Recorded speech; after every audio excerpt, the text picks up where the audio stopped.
Hi guys, welcome back, and this time around I'm bringing you the EPZ Q9 or K9, sorry, Q is different. Anyway, this is their latest flagship hybrid, a OnePlus 8, an IEM that comes from a company that, if you guys follow me, you know that I like EPZ's products. They've got their own tuning style, they're not afraid of doing their own tuning style. And yes, here and there they have models which are more, let's say, mainstream in terms of how they tune. They've done them in a way to please a wider crowd. The case of the Q1 Pro and the Q5. But IEMs like the 530, which is a 5BA, the 520, the 620, those are IEMs which have their own very particular tuning style. And the reality is, on paper, when you look at the graphic, they don't kind of call your attention. But when you listen to it, you can understand that whatever magic they did there, it functions and it works. And even with regards to the 530, I have no problems in putting the 530 up there with the likes of the Softgears RSV. And the Softgears RSV speaks for its own; it's got a reputation of its own.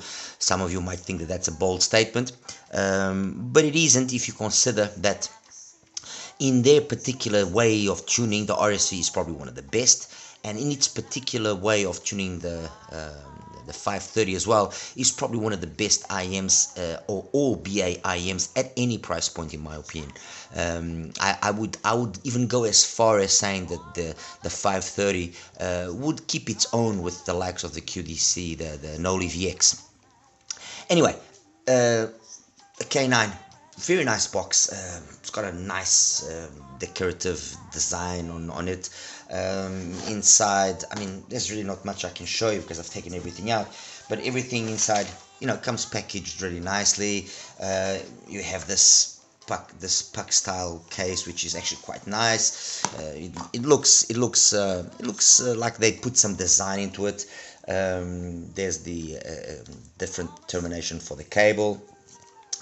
It brings some tips as well, which work quite well. The IEM itself, the cable, really nice cloth cable, doesn't tangle, nothing. Really nice. I have to give it top marks actually for that. And then as for the IEM itself, there's two versions of it. There's this black one that I have here, and then there's a silverish colored one. The silverish colored one, I don't know, it just looked a little bit too blingy on the pictures, and I was afraid I wasn't gonna like it. I don't know, maybe the way that it took the picture doesn't do it justice. So I prefer to go for the more understated look of the black one. The shell is kind of like a transparent resin. You can kind of see what's going on inside. And then the faceplate is a metal faceplate sandwiched with what seems to be kind of like a glass or something of sorts, which has got then that design that we see as well on the actual box. In terms of size, yes, it is a big IEM. I mean, it is, after all, OnePlus. You got 9 drivers inside, yeah, the dynamic, and then 8 BAs.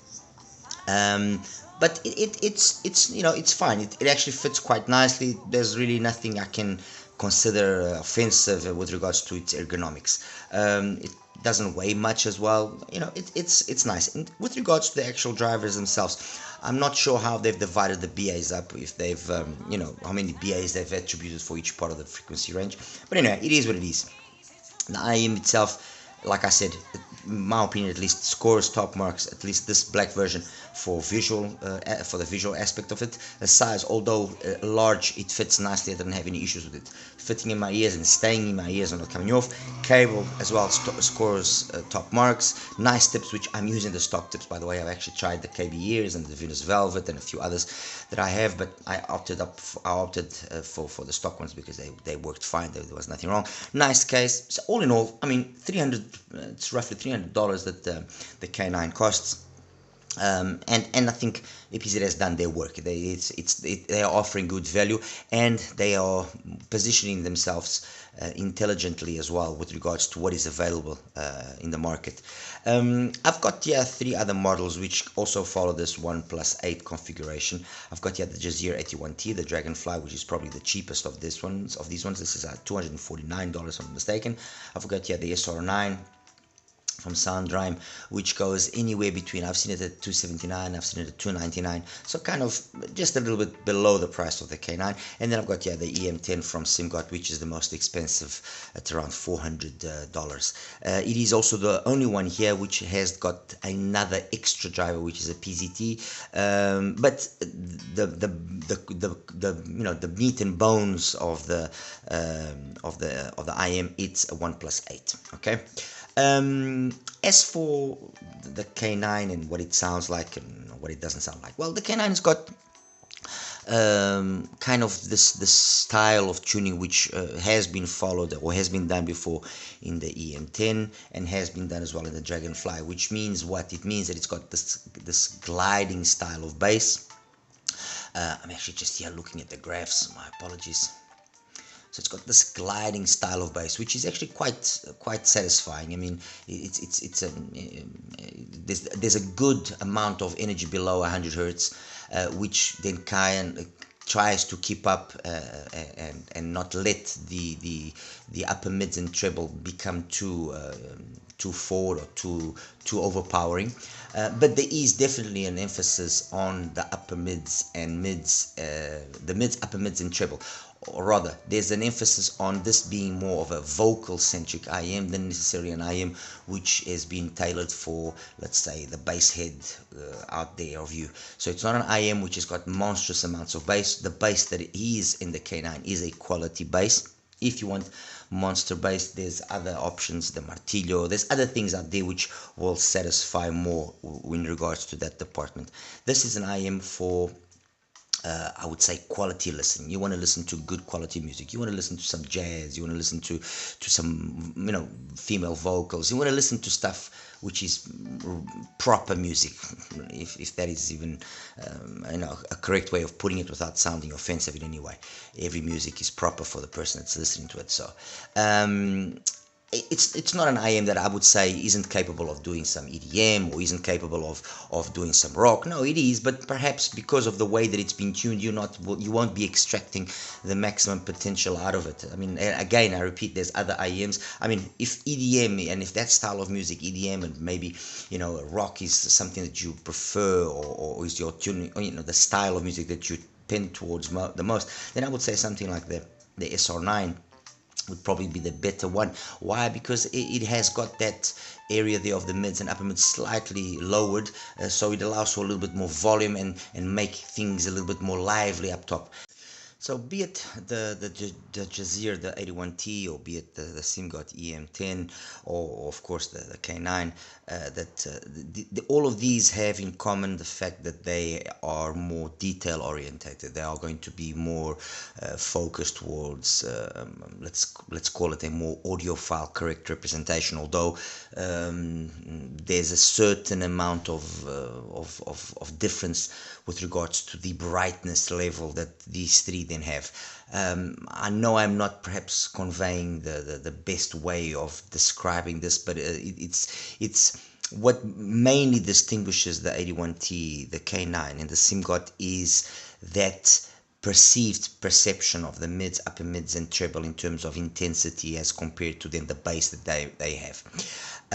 Anyway, bass of the K9, in my opinion, is really well done. It's not the star of the show in terms of quantity, okay, but the quality of the bass is very nice. It's clean, it's detailed, it's resolving, it's capable of going low when it has to, so it can rumble to a certain amount, to a certain degree. So I mean, to that effect, I mean, stuff like "I Need You" or "Stay" or even "Delusional," which are all EDM orientated songs. Yes, there's enough energy in those songs to show if the K9 is capable of handling them in an engaging manner, and yes, it's capable of doing those songs perfectly. However, it's not in those genres, like I said, that I see it shining. I see it shining in stuff like, for example, In a Sentimental Mood by Cecil Norby. I see it shining in stuff like Twilight by Brian Simpson. I mean, Twilight by Brian Simpson, it's really nice. It's a song that's really, in my opinion at least, it brings out all the twinklies and the sparkles of an IM and what it's capable of doing. You know, you got the trumpet there. It's nice. It's a really nice song to gauge an IM's ability to keep itself balanced across, let's say, the musical part of a specific song. Riviera, not sorry, La Belle Dansante Regrets by Chris Botti, another one, House of Groove by Eugene Groove. This is the style of music, in my opinion, where the K9 really starts shining, really starts bringing out what it's capable of doing. And it's those songs as well that ultimately, excuse me, start dictating and separating them. Any one of the songs that I just mentioned, for example, on the SR9, yes, they come across nice, fine. Maybe you'll have to put a little bit more volume to the SR9 to compensate for that. Not emphasize, but for that lack of energy in the mids, upper mids, which then emphasizes the bass. So you have to give it a little bit more volume to then kind of make things more balanced. The Jazeer, the K9, and the EM are comparatively sets which sound really good at lower volumes. And then it's with these songs that once you start pushing the volumes, you see whether or not they are capable of holding their own or not. And that's where then, you know, you see two of these IMs really start kind of separating themselves, and those two are the K9 and the SimGod. The Jazeer 81T, and I like it, mind you, I'm not taking anything away from it. I like it. It's a nice IM. It's, you know, good build. It's a nice IM. It's fine. But the Jazeer, once you start pushing the volume, it starts losing its composure and it doesn't scale in the most ideal of manners. While the K9 and the SimGod, they maintain a flawless execution. Comfort Zone, the live version by Larry Carlton, is another song where you see that scaling ability and maintaining itself or not, or breaking apart. Elephant by Carol Duboc, phenomenal song, one of my favorite songs, and I use it all the time. From Dusk to Dawn by George Duke, again another song that I use all the time. It's these songs where, you know, the SimGod, the K9, the Jazeer, that's where they feel real at home. That's where they really bring out what they're capable of doing with their respective tunings that they have. And it's those same songs, like I just said, that then separate themselves. You feel for me to better explain this and move on, you feel that, for example, the Jazeer compared to these two, it loses polish, it loses its composure. It's not as elegant in the way that it does things. That, and as well, it doesn't scale as nicely. But keeping a volume, let's put it, if we have all of these three at the volume which is, let's say, uniform and balanced, and where they are optimized, where you feel the difference is that these two, they just are a step above. That's it. The sound rhyme, it's not that it's a bad IM again, no, it's also been tuned in a slightly different manner, but for it to be able to show a little bit of its capabilities, it's more in the EDM style of music. It's more in the rock, where you will want to pump up the volume, and in that aspect the SR9 maintains a good scaling capability. Mids, there's the initial pin again peaks at around 3K, and with very few exceptions, and I mean maybe I would say La Belle Dansante's Regrets is probably one of the very few songs, or let me see, Mexican Margarita, I believe, as well. Yes, Mexican Margarita were probably two of the songs where I noticed that on certain parts of the or Up and Up as well from Jeff Ryan, on certain parts of the song you could feel that slight forwardness of the K9 was just a little bit overly energetic. But guys, I'm nitpicking, honestly, this is me nitpicking. You'll probably shove the IEM in your ear and listen to it and say, Tony, what are you talking about? Are you on drugs or something? You know, no, this is me, okay, and this is me talking about those songs that I know very well, that I listen to a lot, and because of that I can kind of have a perception of how they sound in one IEM versus another, and it's minor stuff, honestly, minor. Treble, really nicely executed, good extension. I think that the fact that they've actually tuned the way that it's been tuned, it allows the treble to have the right amount of energy without reaching that point where it's overemphasized and starts being colored. And what do I mean by that? What I mean is that, for example, at lower volumes, you will notice that the Jazeera, the 81T, might have a little bit more detail up top, a little bit more. But once you then start pushing the volume, it kind of just loses its composure, and everything just becomes, you start noticing that BA timbre slightly and everything. In these two, if anything, you will notice maybe here or there, you will notice a little bit more the PZT, because there's a PZT, yeah, and that's ultimately, jumping a little bit ahead now, that's ultimately what distinguishes these two. The K9 and the EM10, I would honestly, and I'm putting myself out there, I would probably say they are very much the same IM. Physically, shell, everything, they look very equal. Trust me, they look really very similar. And I would go as far as saying that the K9 maybe fetched inspiration on the EM10, and let's keep it at that. The difference is that the EM10 has got just a little bit extra extension, and when I show you the graphs, you'll understand what I'm saying. Anyway, like I said, mids and upper mids and treble is where the K9 is really shining. It's where it's in its element. Everything, I think, within those three sections of the frequency range is very balanced. The bass is always enough to keep up with the mids, upper mids and treble. It's never overwhelming, it never muffles things, it never overwarms things, it never takes away any of the detail and that the K9 is capable of. In terms of its technical capabilities, I would say that the soundstage and imaging are probably the two characteristics that come out just slightly ahead of the tone and the tonality. Although honestly, be it soundstage, be it imaging, and be it tone and tonality, the K9 is really good there. Micro and macro detailing as well, it's fine. Resolution, it's fine. I mean, this is what you expect from an IM that costs over $300. You want it to be capable. You want it to be you want it to have the ability to be technically proficient. And yes, if that is the way that this IM has been tuned, and if that is what they were aiming for, it's done it. It's on there. There's nothing that I can say about it. And that's basically it, guys. I mean, I've basically said everything about the K9. You might ask me, but okay, and how does that maybe compare to the P50? Well, I would say that there are a lot of similarities between the K9 and the P50, although the P50 is a hybrid. It's got those two microplanars. I mean, to be honest with you, if it was me choosing, I would go for the P50 because I think the P50 is the better value for money. And this basically is the reason why I basically say this is simple.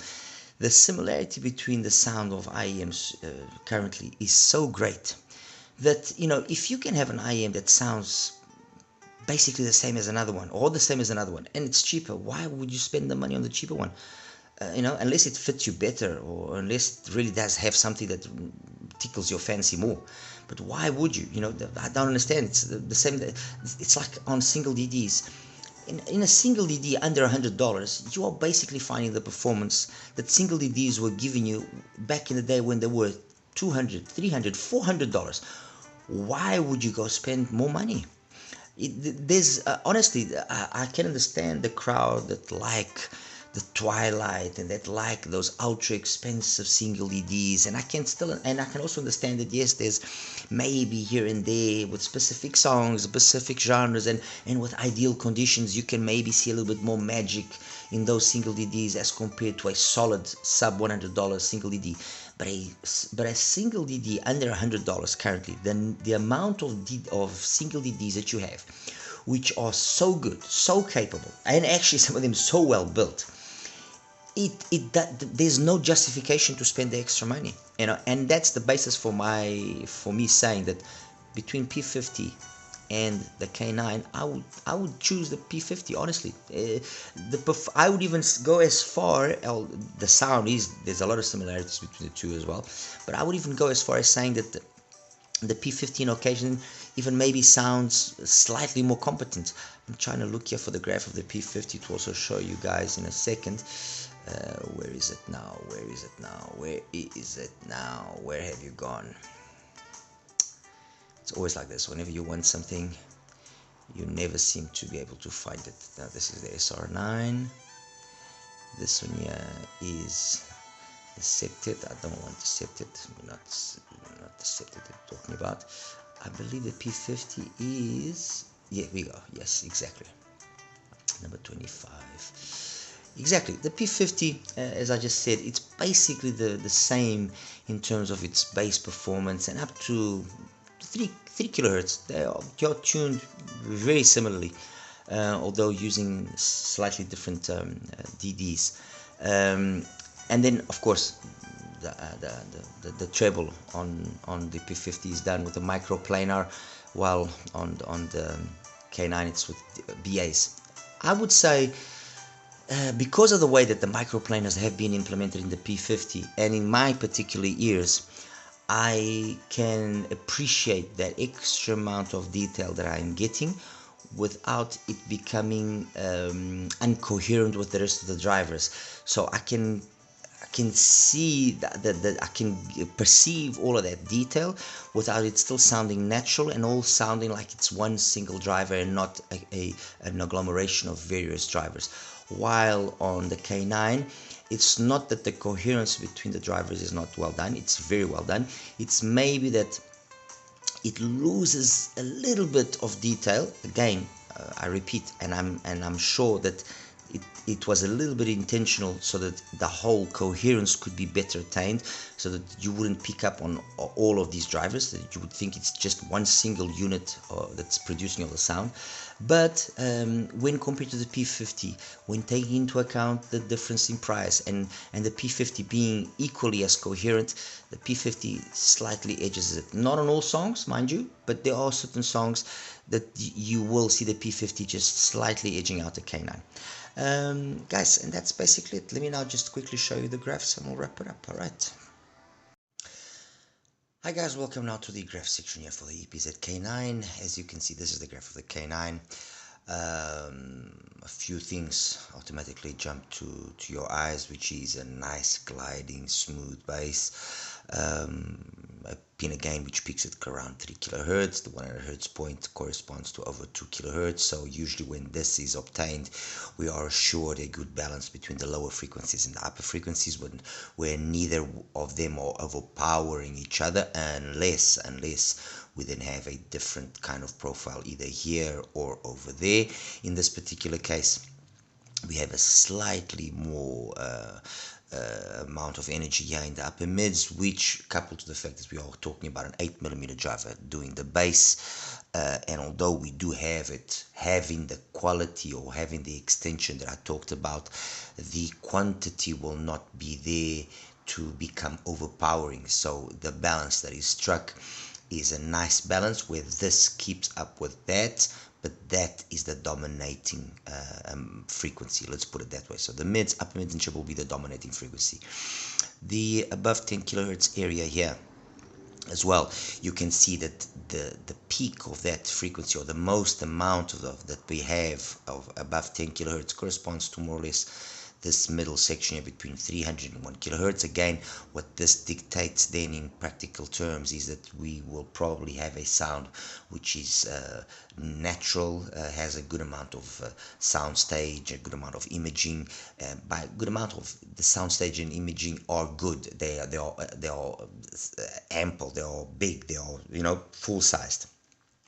When this area here is too emphasized, yes, we still have good imaging, good soundstage, but we are starting to enter a realm where it might be just a little bit overly done, so colored slightly too much and might sound fake.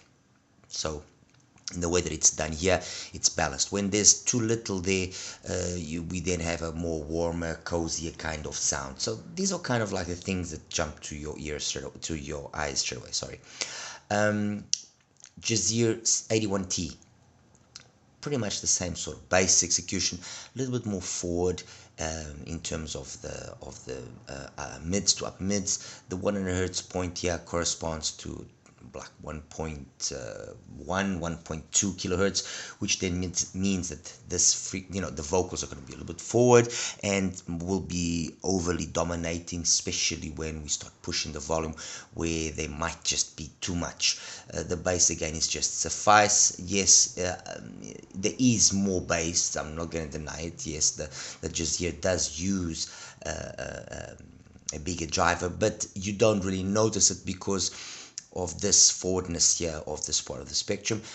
And then finally, the above 10 kilohertz, we have a lot of energy up there, which gives it a lot of twinklies and sparklies, and it's all very nice and dandy at lower volumes. Everything sounds detailed, sounds really engaging. But once you start pushing the volume, things just don't scale in the same manner. So it is what it is. And then we have the SIMGOT, the EM10. This uses as well an 8mm driver, very similar, as you can see, very similar to the EPZ K9, and thus the reason why I said that probably they are sharing common DNA there. I mean, after all, 1 plus 8, 1 plus 8 plus a PZT, which you can notice that there is the PZT doing its job. Perhaps just a tad little extra amount of bass on the SIMGOT. Maybe I would love to get another K9, and if the budget allows it, if I am capable of getting together the extra money to buy another K9, I'll probably buy another K9 just to see if the bass is in fact this like on the one that I have, or if it was maybe my particular K9 that had a lower bass level. Overall, the SIMGOT sounds very similar to the K9. They sound very similar. The difference is you notice there's a little bit amount of extra detail up top, which somehow also helps the bass come across just that extra little bit more precise, probably the best word. That balance again at 100 hertz, as you can see, of the energy below 100 and the energy between 2K and let's say 8K is well struck. It's well balanced. Look, guys, it's very much the same kind of sound. Okay, and then I also mentioned the SR9. So let's bring up here the SR9, which, if memory serves me right, is the last one here in this SR. Exactly, this is the SR9.